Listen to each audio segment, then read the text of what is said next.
Hi, this is Brad Constantine, and this is a podcast recording of the Old Testament. Although this is not an official recording of the Church of Jesus Christ of Latter-day Saints, every effort's been made to be as doctrinally accurate as possible. I'll be using for the text the Joseph Smith translation of the Old Testament, along with many commentaries from general authorities of the Church, BYU professors, Bible scholars, and others. This format will be very detailed, and so if you want a deep analysis of the Old Testament, you come to the right place. Thanks for your attendance. Hi, and welcome back to the Old Testament podcast. This will be for 1 Samuel chapter 23. Then they told David, saying, Behold, the Philistines fight against Keilah, and they rob the threshing floors. Therefore David inquired of the Lord, saying, Shall I go and smite these Philistines? And the Lord said unto David, Go and smite the Philistines and save Keilah.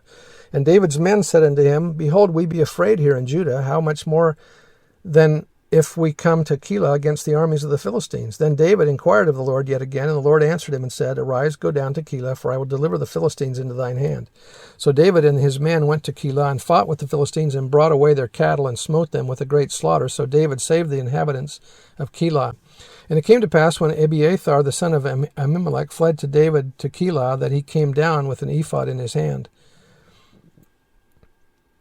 And it was told Saul that David was come to Keilah, and Saul said, God hath delivered him into mine hand, for he is shut in, by entering into a town that hath gates and bars. And Saul called all the people together to war to go down to Keilah to besiege David and his men.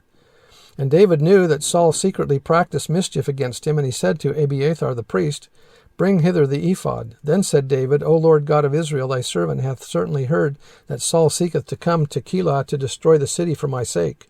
Will the men of Keilah deliver me up into his hand? Will Saul come down, as thy servant hath heard? O Lord God of Israel, I beseech thee, tell thy servant. And the Lord said, He will come down. Then said David, Will the men of Keilah deliver me and my men into the hand of Saul? And the Lord said, They will deliver thee up. Then David and his men, which were about 600, arose and departed out of Keilah, and went whithersoever they could go. And it was told Saul that David was escaped from Keilah, and he forbare to go forth. And David, when it mentions that he had the ephod, he probably also has the Urim and Thummim. And so that's probably what he's using to find out what's going to happen. And David abode in the wilderness in strongholds, and remained in a mountain in the wilderness of Ziph. And Saul sought him every day, but God delivered him not into his hand. And David saw that Saul was come out to seek his life, and David was in the wilderness of Ziph in a wood or forest. And Jonathan, Saul's son, arose and went to David into the wood, and strengthened his hand in God. And he said unto him, Fear not, for the hand of Saul my father shall not find thee, and thou shalt be king over Israel, and I shall be next unto thee, and that also Saul my father knoweth. And they two made a covenant before the Lord, and David abode in the wood, and Jonathan went to his house.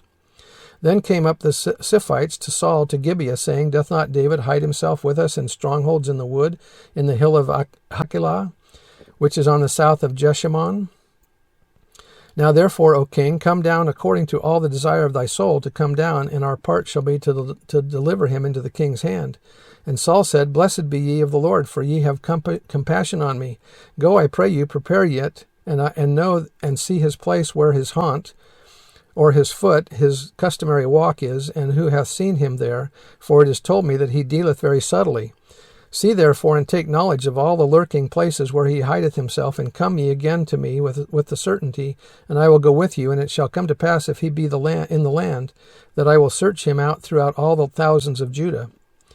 And they arose and went to Ziph before Saul, but David and his men were in the wilderness of Moab, or of Maon, in the plain of the south of Jeshimon. And Saul also and his men went to seek him, and they told David, wherefore he came down into a rock, and abode in the wilderness of Maon. And when Saul heard that, he pursued after David in the wilderness of Maon. And Saul went on this side of the mountain, and David and his men on that side of the mountain. And David made haste to get away for fear of Saul, for Saul and his men compassed David and his men round about to take them. But there came a messenger unto Saul, saying, Haste thee, and come, for the Philistines have invaded the land. Wherefore Saul returned from pursuing after David, and went against the Philistines. Therefore they called that place Selah HaMachalakavek, whatever it's called, the Rock of Divisions. And David went up from thence, and dwelt in strongholds in En-gedi.